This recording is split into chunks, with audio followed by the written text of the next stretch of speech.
Hello दोस्तों, नमस्कार। स्वागत है आपका आज की इस वीडियो में। आज की इस वीडियो में बताने वाले हैं क्लास 8 का 8वां का मेधा छात्रवृत्ति, ठीक है, जो कि मैथ है, ठीक है, ऑब्जेक्टिव सवाल है और चैप्टर 1 है वर्ग और वर्गमूल, ठीक है। तो मेधा छात्रवृत्ति का 2025 के लिए जितने बच्चे तैयारी करते हैं उसके लिए आज हम शुरू करते हैं ऑब्जेक्टिव मैथ का यहाँ से, ठीक है।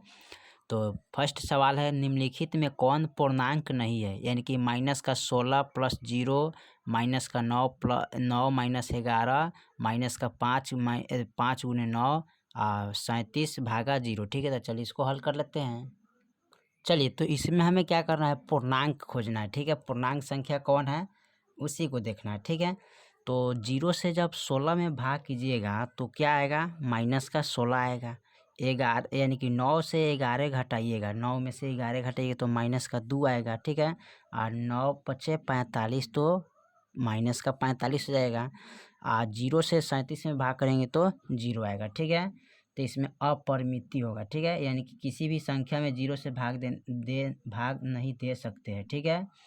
तो यहाँ पर कह रहा है पूर्णांक संख्या ओके कहते हैं, ठीक है। यहाँ पर नोट करा देते हैं, ठीक है, लिख देते हैं पूर्णांक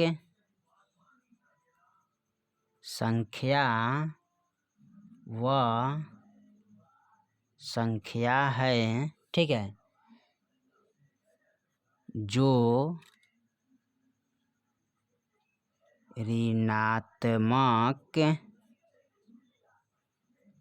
और धनात्मक है, ठीक है, ठीक है, उसे पूर्णांक संख्या कहते हैं, ठीक है। उसे क्या कहते हैं, पूर्णांक संख्या कहते हैं, ठीक है। तो अपरिभाषित होगा, ये क्या होगा, अपरिभाषित होगा, ठीक है। पूर्णांक संख्या इसमें कौन होगा, अपरिभाषित आंसर होगा। तो यहाँ पर लिखेंगे कथी, अपरिभाषित, ठीक है। तो क्या होगा, 0 से इसमें भाग करेंगे तो क्या हो जाएगा, अपरिभाषित हो जाएगा, ठीक है। यानी यहाँ पर नोट करा देते हैं, किसी भी संख्या में 0 से भाग नहीं दे सकते हैं। यहाँ देखिए 0 से भाग दिए ना, तो लिख देते हैं किसी भी संख्या में 0 से भाग नहीं दे सकते हैं, ठीक है। चलिए अब हम देखते हैं क्वेश्चन नंबर दूसरा में क्या कह रहा है। चलिए क्वेश्चन नंबर दूसरा करें, निम्नलिखित में कौन अर्थपूर्ण नहीं है, ठीक है। इसमें क्या पूछा है, निम्नलिखित में कौन अर्थपूर्ण नहीं है। 8 भागा 2, 8 भागा 3, 8 भागा 16, 8 भागा 0, ठीक है। तो चलिए इसको हल कर लेते हैं। चलिए तो यहाँ पर हमने क्वेश्चन नंबर 2 नोट कर लिए, ठीक है। 2 से 8 में भाग करेंगे, कितने मरतबे कटेगा, 2 चौका 8। अगर 3 से 8 में भाग करेंगे तो नहीं कटेगा, तो ये 8/3 हो जाएगा। और इसको जब कटाएंगे तो यहाँ पर जो है ना, ये 8/16 हो जाएगा, यानी कि 8 एकम 8, 8 दूनी 16, यानी कि 1/2 आएगा, ठीक है। और इसको जब 0 से 8 में भाग करेंगे तो क्या प्राप्त होगा, अपरिभाषित होगा, ठीक है, अपरिभाषित, ठीक है। इसका अनेक अर्थ नहीं होगा, ठीक है, यानी कि इसका अर्थ नहीं होगा, ठीक है। इस तरह आप लिख दीजिएगा। चलिए अब क्वेश्चन नंबर तीसरा देखते हैं, कुछ तीसरा में क्या कह रहा है। चलिए तो क्वेश्चन नंबर तीसरा कह रहा है, निम्नलिखित संख्याओं में से कौन सा परिपूर्ण वर्ग है, ठीक है। तो यहाँ पर 11 है, 12 है, 16 है, 32 है, ठीक है। तो चलिए इसको देखते हैं। चलिए तो इसमें कह रहा है परिपूर्ण वर्ग कौन है, ठीक है। तो 11 का वर्गमूल नहीं निकलेगा, ठीक है। इसका लिखेंगे 11 का वर्ग मूल नहीं होगा, ठीक है। कटिस का चिन्ह लगाते हैं। देखिए 12 का, तो 12 का वर्गमूल नहीं होगा, ठीक है। तो इसका भी कटिस लगाते हैं, ठीक है।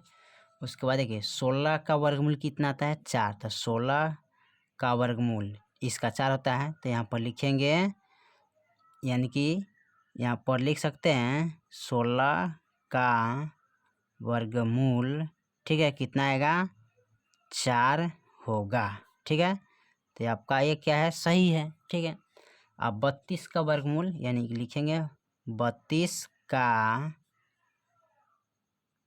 वर्ग, 32 का वर्ग मूल नहीं होगा, ठीक है। तो इसका भी कटिश चिन्ह लगाते हैं। तो आपका इसमें परिपूर्ण वर्ग कौन होगा, 16 होगा, जो इसका वर्गमूल कितना आता है, 4, ठीक है। चलिए क्वेश्चन नंबर हम देखते हैं चौथा में क्या कह रहा है। चलिए तो क्वेश्चन नंबर चौथा कह रहा है, निम्नलिखित परिपूर्ण वर्ग में कौन सम संख्या का वर्ग है, ठीक है। तो चलिए इसको हल कर लेते हैं। चलिए तो यहाँ पर लिखे है क्वेश्चन नंबर 4 का 121 का वर्गमूल, इसका 225 का और 256 का, ठीक है, 6561 का वर्गमूल निकला है, ठीक है। तो यहाँ पर हम आपको एक चीज़ बता देते हैं, सम संख्या का वर्गमूल क्या होता है, सम होता है, ठीक है। और विषम संख्या का वर्गमूल क्या होता है, विषम होता है, ठीक है। तो यहाँ पर देखिए 121 क्या है, यानी कि इसका वर्गमूल यानी कि क्या निकलेगा, तो इसमें परिपूर्ण वर्ग निकलेगा कौन, यानी कि इसमें इनका भी नहीं होगा, ठीक है। और 225 का भी नहीं होगा, ठीक है। और 256 का वर्गमूल निकलेगा कौन है, ये क्या है, सम संख्या है, क्या है, सम है। हई भी आपका विषम है, इहो विषम है, ठीक है। इसमें 2 से भाग नहीं लग सकता है, ठीक है। 2 से इसको कटा सकते हैं ना, तो 2 से कटाइएगा तो नहीं कटेगा। इसमें भी हम 2 से भाग करेंगे, 2 एकम 2, 2 एकम 2, ठीक है। और 2 दूनी 4 हो जाएगा। तो इसमें क्या हो जाएगा, शेषफल आएगा, ठीक है। तो ये भी नहीं होगा, ठीक है। यहाँ आप लगाइएगा इसमें 2 से, तब पूरा पूरा कटेगा, 2 एकम 2, 2 दूनी 4 और 2 अट्ठे 16, यानी कि 128 मरतबे कट गया। तो क्या हो गया, सम संख्या हो गया, क्या हो गया, सम संख्या, ठीक है। तो सम संख्या हो गया, तो इसका वर्गमूल है, ठीक है। इसका भी नहीं निकलेगा, ठीक है, इसका भी मान नहीं निकलेगा। तो इसका वर्गमूल सम संख्या है, यानी कि, ठीक है। तो ये आपका सम वर्ग है, ठीक है, यानी लिख सकते हैं सम वर्ग है, ठीक है। चलिए अब क्वेश्चन नंबर 5 देखते हैं। क्वेश्चन नंबर 5 में क्या कह रहा है, ठीक है। क्वेश्चन नंबर 5 में, चलिए तो क्वेश्चन नंबर 5 का निम्नलिखित में से कौन सा परिपूर्ण वर्ग है, यानी कि 100, 1000, इकाई दहाई, सैकड़ा, हजार, 10,000, लाख, यानी 3,30,000, 5 इकाई दहाई, सैकड़ा, हजार, 10,000, 33,550। इसका देखते हैं, ठीक है। चलिए तो इसमें देखते हैं, देखिए 100 हमारा क्या है, परिपूर्ण वर्ग है, ठीक है। तो ये आपका सही, ठीक है।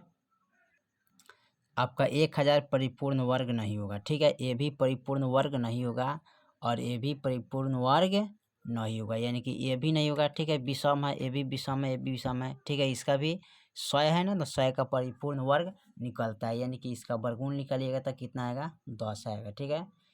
तो इसका परिपूर्ण वर्ग इसको कह सकते हैं, ठीक है। चलिए तो क्वेश्चन नंबर 1 से 5 तक मैंने कंप्लीट कर दिया, ठीक है। फिर मिलते हैं नेक्स्ट वीडियो में, तब तक के लिए जय हिंद, जय भारत।